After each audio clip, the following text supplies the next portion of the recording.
Democratic People's Republic in Korea, and continuing threat of the DPRK's nuclear and missile programs.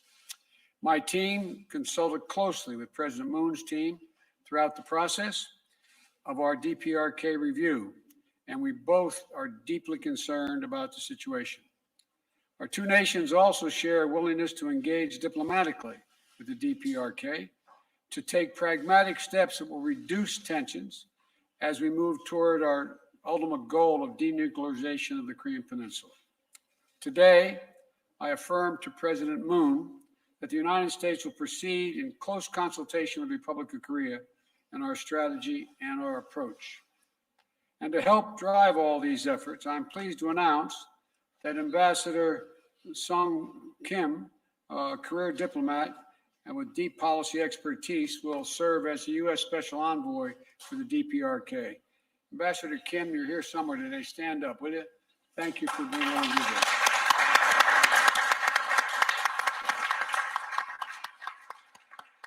Thank you for taking on this important role. We appreciate it very much. The U.S.-ROK partnership also extends beyond the goals of the peninsula.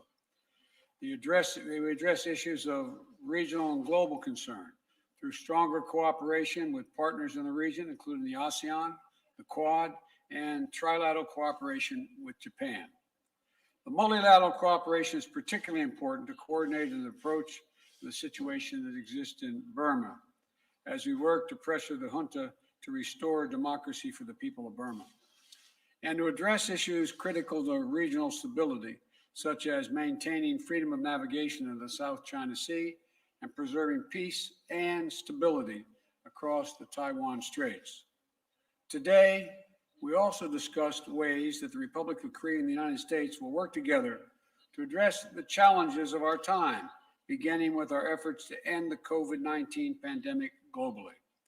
We agreed to establish a comprehensive vaccine partnership to expand the manufacture of vaccines that have been approved safe and effective, and we can scale up global vaccine supplies. We'll strengthen our ability to fight the pandemic and respond to future biological threats.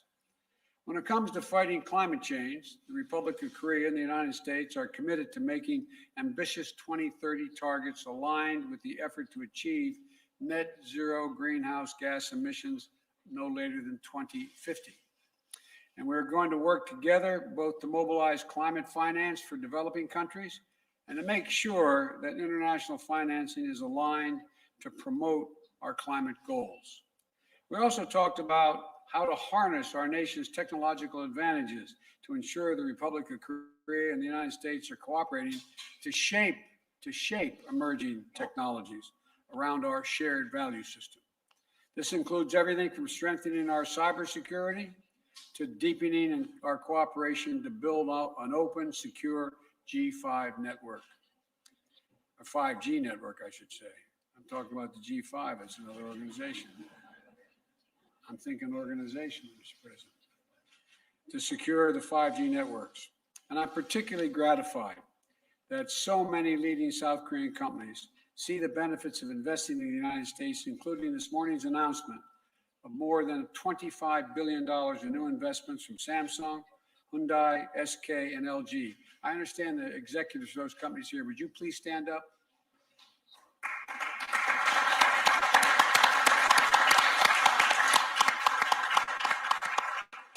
Thank you, thank you, thank you. And I think we'll do great work together. These new investments are going to create thousands of good-paying jobs and jobs of the future right here in the United States. And they're going to help fortify and secure the supply chains for things like semiconductors and electric batteries. I know, as I said, that the CEOs made the effort not only to do this, but to be here today. And again, I thank them for being here. I thank you for making investments in our future and yours. Finally, I want to note that yesterday I had the honor of signing into law the COVID-19 Hate Crimes Act to help Americans of Asian descent from having to live in fear just walking down the streets of the United States. Quite frankly, I've been ashamed at the way some Americans have responded. And there's a long history in this country of contributions of Asian Americans being overlooked, forgotten, and ignored. And I affirmed to President Moon today what I said yesterday, that we're committing and we're going to stay committed to stopping the hatred based on this bias. I promise you. Our people share a long history. Our soldiers have fought alongside one another. Our scientists work side by side in both our countries. Our students study together, share ideas, and seed new opportunities for future collaboration. And our people-to-people and cultural connections are only growing. And K-pop fans are universal. Now, I can tell those who laugh know what I'm talking about. Well, anyway, I'll get back to that later. Anyway.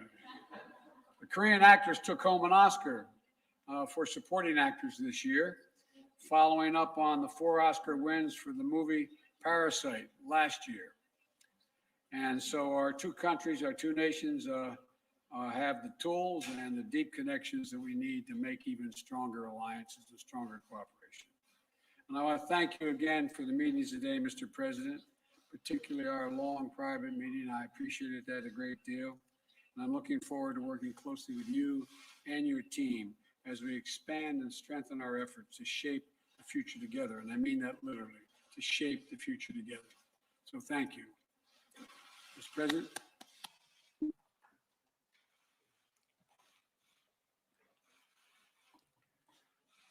바이든 대통령과 Honorable 해리스 President Biden, 부통령님, Madam Vice 특별한 President, 환대에 I 깊이 extend my 감사합니다. deepest gratitude to you for your 오늘 special 한미 hospitality and welcome.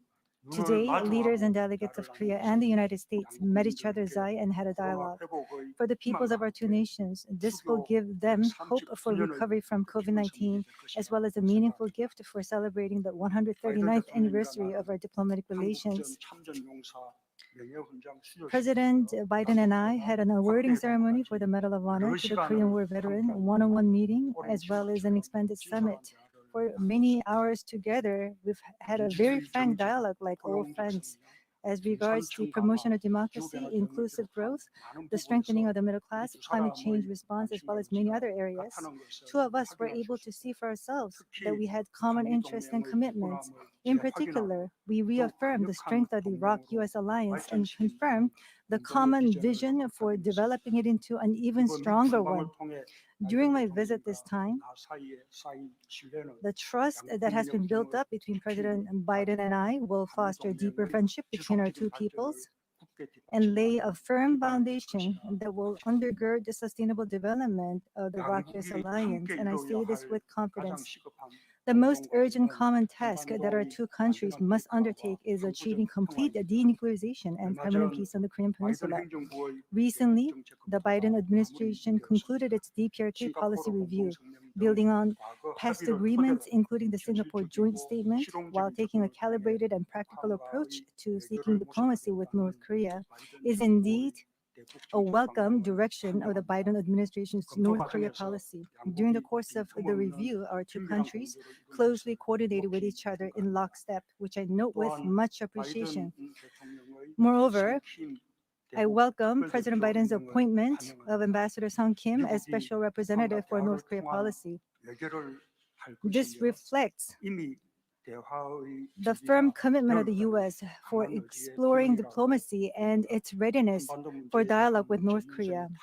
I have high expectations, all the more as such a man of high caliber with expertise in the Korean Peninsula issues has been appointed. President Biden and I discussed the dialogues based on commitments made between the two Koreas and between the U.S. and North Korea are essential for making a peaceful Korean Peninsula. This is the belief that we were able to reaffirm.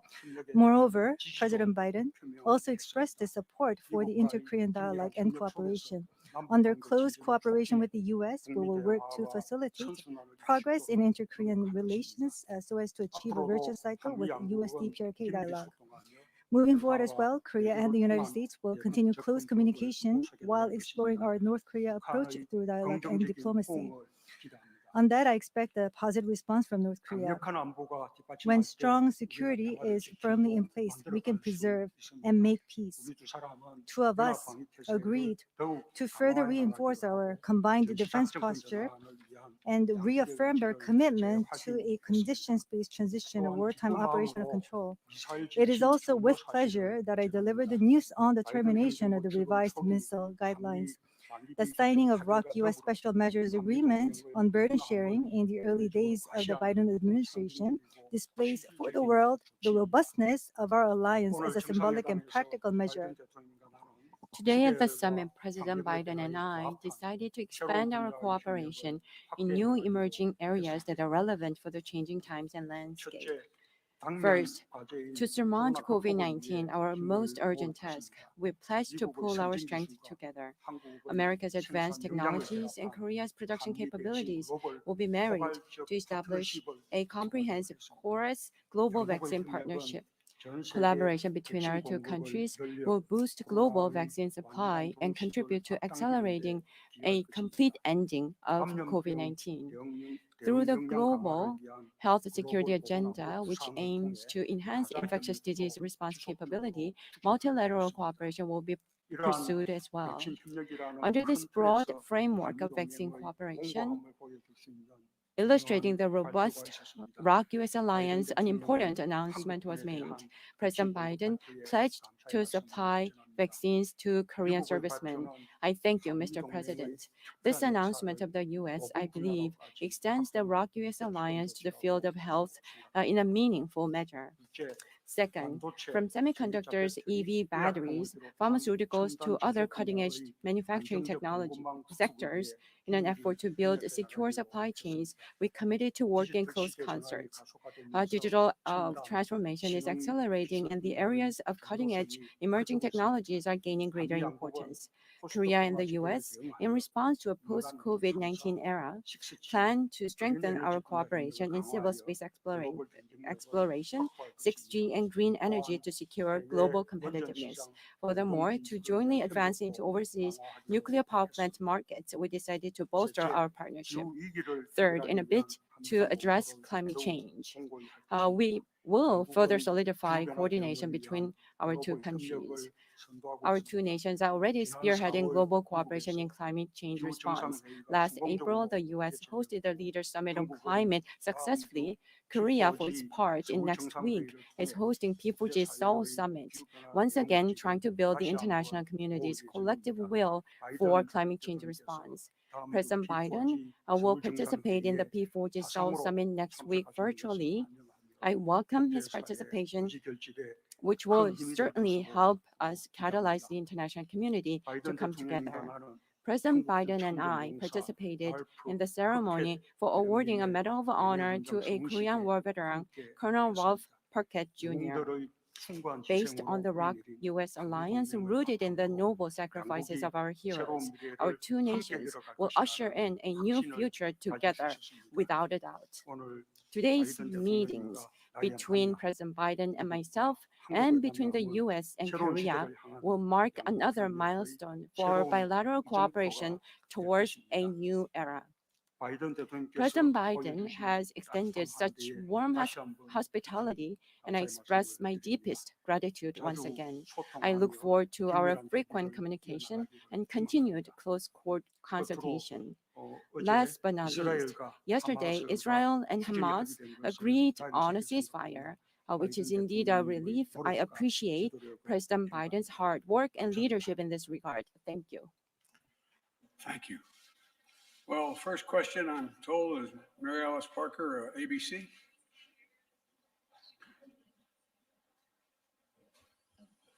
Thank you, Mr. President. I appreciate it.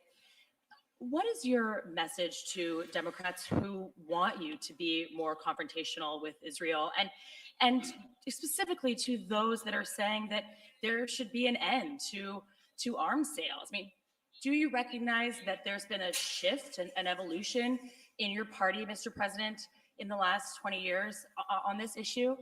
And I have a question for President Moon, but I can wait, or I can listen. There is no shift in my commitment to the security of Israel, period. No shift, not at all. But I tell you what, there is a shift in. The shift is that we still need a two-state solution. It is the only answer, And what I'm convinced of is that we can now move, as I did even before where I was able to negotiate, well, I shouldn't, before the ceasefire was negotiated, that I made it clear that I spoke with President Abbas. We're going to make sure that we are going to provide for security in the West Bank, and we renewed the security commitment, as well as economic commitment to the people on the West Bank. I also indicated to the Israelis that I thought it was very important that they stop in Jerusalem this intercommunal fighting that is by extremes on both sides. It has to end. It has to end. And I'm prepared to put together, and I'm going to attempt to put together, a major package with other nations who share our view to rebuild the homes, and without re-engaging, without providing Hamas the opportunity to rebuild our weapon systems, rebuild the Gaza, rebuild Gaza. And they need the help, and I'm committed to get that done. And so and I think that, my party still supports Israel. Let's get something straight here. Until the region says unequivocally they acknowledge the right of Israel to exist as an independent Jewish state, there will be no peace. Can I ask a question to President Moon? I'm curious if the two of you have offered any assurances behind the scenes to Taiwan, and if President Biden has pushed you to take a tougher stance when it comes to China's posture towards Taiwan. Good luck.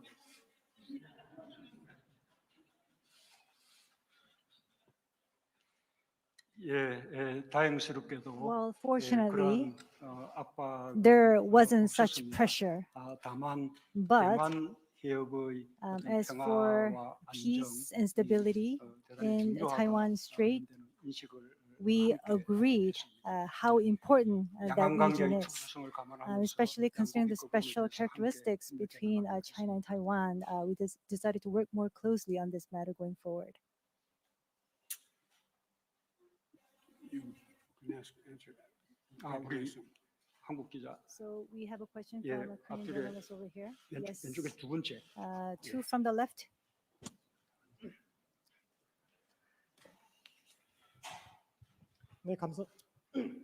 네, 감사합니다. Thank you 연합뉴스 for TV 강영준 giving me 기자입니다. this opportunity. 바이든 I'm Kang 대통령과 from 문재인 Yonhap 대통령 News. 대표에게 질문드리겠습니다. I have a question to 지금 both of the 우리 기자 presidents 질문한 here. 것처럼 As 이스라엘 was mentioned by the 팔레스타인 former 문제가 긴급하고 journalist, 중요한 I 문제인 것 understand 같습니다. that 그 the 못지않게 북한의 Israel 핵 and 문제, Palestine 북한 핵 문제도 issues 아주 is 중요한 very 문제인데 important, but North Korea's nuclear 바이든 issue 대통령의 is 투두 equally 리스트에 important. 북한 핵 On 문제는 your 몇 번째 to-do 문제로 list, 기록돼 있는지 what's the 궁금합니다. number 그리고 that's 문재인 given to 대통령께는 the North Korean nuclear issue on your 두 priority 정상이 list, 생각하는 Mr. 북한 문제 President 해결, Biden? 북핵 문제 And 해결을 also 위한 to 로드맵에서 President Moon, in terms of your 북핵 roadmap for 시간표가 resolving the 일치하시는지, nuclear issue 북핵 in 시간표가 North Korea. 일치하는지 여쭙고 싶습니다. I want to understand whether your time schedule actually matches and is equal to one another in terms of resolving the nuclear issues on the Korean Peninsula.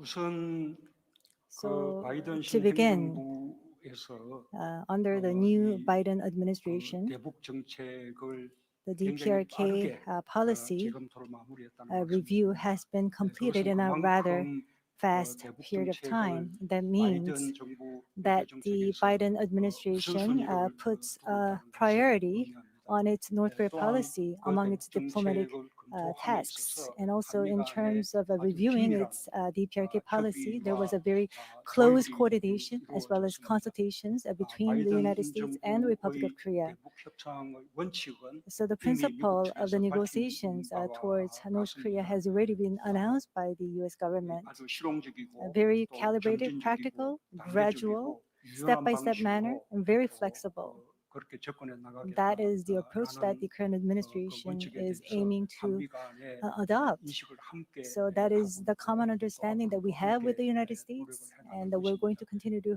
work forward on 비핵화의 this. 시간표에 And in 대해서 terms of the timeline 양국 for the 간의 denuclearization in the 생각의 Korean 차이가 Peninsula, 있지 않습니다. there aren't any differences in terms of how we think about this. No differences in terms of our opinions. I agree with what the president just said. Our goal is and remains complete denuclearization of the Korean Peninsula. We want to make practical progress and increase security in the United States for the United States and our allies. You know, we closely studied what others have tried and what worked and what hasn't worked. And, you know, we're under no illusions how difficult this is, none whatsoever. And the past 4 administrations have not achieved the objective. It's an incredibly difficult objective. As we move forward, we're going to stay in very close coordination with our friends and our partners in the region, including President Moon. And we fully recognize that this is about our collective security in the Indo-Pacific region. And so but total denuclearization is our objective and remains so.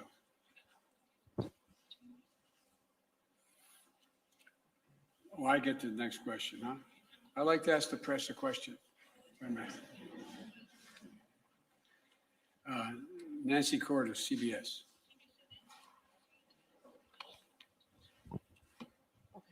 Thank you very much, Mr. President. I have one question about North Korea and one question about Israel. We've changed this one question thing, haven't we? 2 foreign policy questions. You have said in the past that you would not meet with Kim Jong-un, the leader of North Korea, without certain preconditions. Yes. What are those preconditions, and do you believe he would ever be able to meet them? Well, what I never do is I never make a judgment what a man or woman is going to do or not do based on what they said. We'll see. If he made any commitment, then I would meet with him, and if there was a commitment on which we met.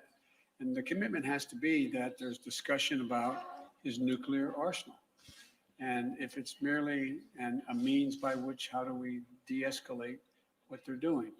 And so if that was the case, I would not meet unless there was some outline made that my Secretary of State and others would have negotiated as to how we would proceed.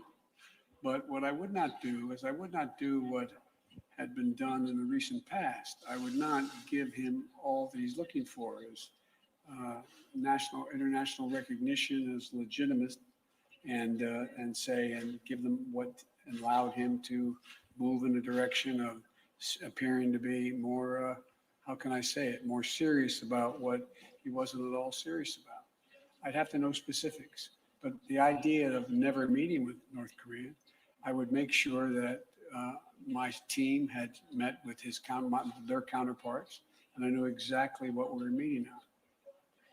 And then in the wake of all of your conversations this week, what is your relationship like now with Israeli Prime Minister Benjamin Netanyahu? Do you have certain expectations that he will bolster the rights of the Palestinian people in some way? And if so, did you convey that to him in your conversations? One of the reasons why we're able to get the ceasefire in 11 days, they didn't do what other people have done. I don't talk about what I tell people in private. I don't talk about what we negotiate in private. What I can assure you, though, is that the last time it took 56 days and then 6 months to get a ceasefire. I'm praying this ceasefire will hold. I take Bibi Netanyahu when he gives me his word. I take him at his word. He's never broken his word to me. And but what I've made clear is that it's essential. It's essential that the Palestinians on the West Bank be secured, that Abbas be recognized as the leader of the Palestinian people, which he is. Hamas is a terrorist organization. We recognize that. But that doesn't mean we should not be in Gaza, rebuilding Gaza for all those innocent people who, in fact, have been hurt and have been collateral damage, including loss of homes and a whole range of other things, as well as insisting that Israeli citizens, whether it be Arab or Jew, are treated equally. Israeli citizens, and that's what was going on in Jerusalem, and so that has to come to an end. And Bibi, the Prime Minister, knows my views, and but the commitment that was given was immediately kept. From the very beginning, I told him what our objective was, that there needed to be a ceasefire, and he, in fact, kept his commitment in the time frame in which he said he would do it. Thank you. And by the way, I wasn't the only one that spoke to him. We had, I looked down here, every major player on my team, from Secretary of Defense to Secretary of State, all the way down the line, and our national security advisors were in constant contact with their counterparts in Israel, in Egypt, and throughout the Middle East. This was not something that was just done with a casual conversation between myself and Bibi. I have presumptuous of me to say this, but Mr. President, but I think I've got a great team. And I spent a lot of time with El-Sisi on the phone in Egypt, and they've done a commendable job of bringing Hamas to the table and getting them to agree to a ceasefire as well. Thank you. Is that it? 우리 I think 한국 there's one more question over there. 예, 우리 여성 기자 Yes. A lady, 손 들지 않습니까? all ladies do not raise their hands. 아니 뭐 우리 한국은 여성 기자들이 없나요? Do we not have female journalists from Korea?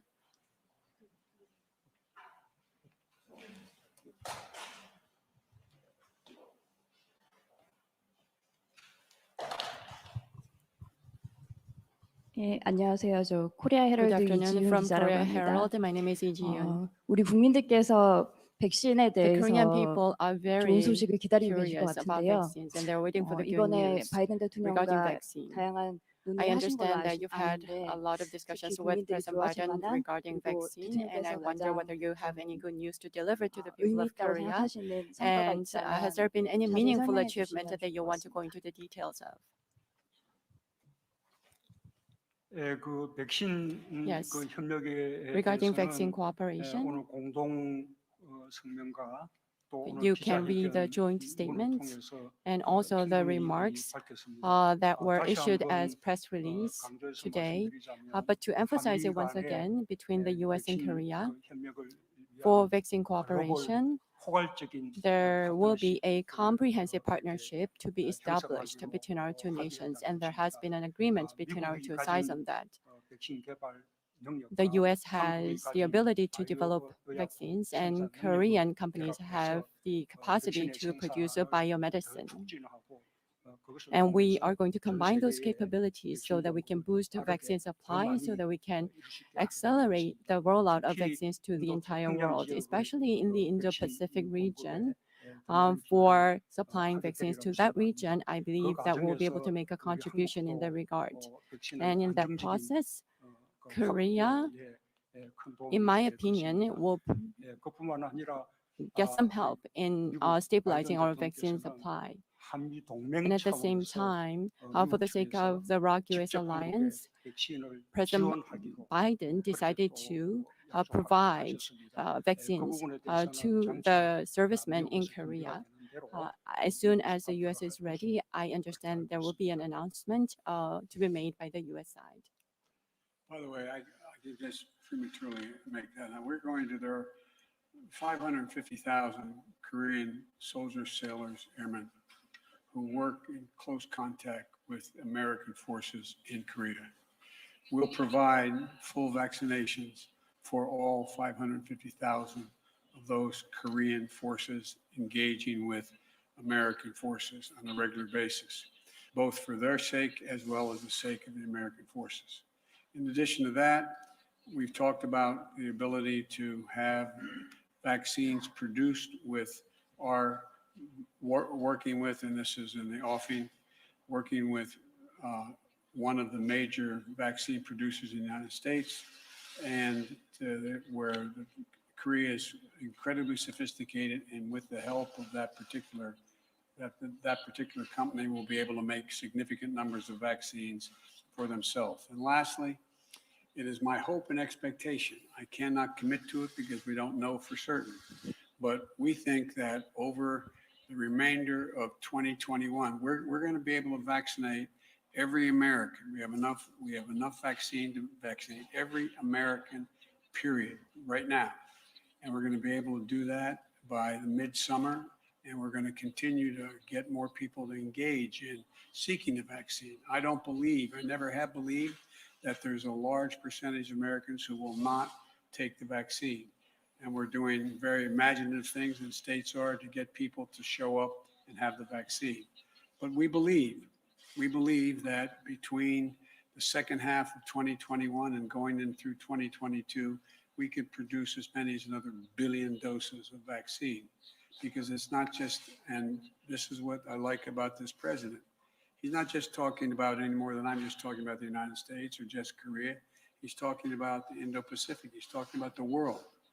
We, with advanced capabilities, have an obligation to do everything we can to provide for protection of the entire world. I know that is an awfully ambitious proposal, but I think the nations that have that capacity are going to be continuing to work toward getting that done. And so thank you. If you're not asking me a mean one like you usually do. It's something interesting, I think, that is not come up. President Obama says that there is footage and records of objects in the skies, these unidentified aerial phenomenon, and he says we don't know exactly what they are. What do you think that it is? I would ask him again. Thank you. Come on, Rolf, let's go.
No shake hand, no vote.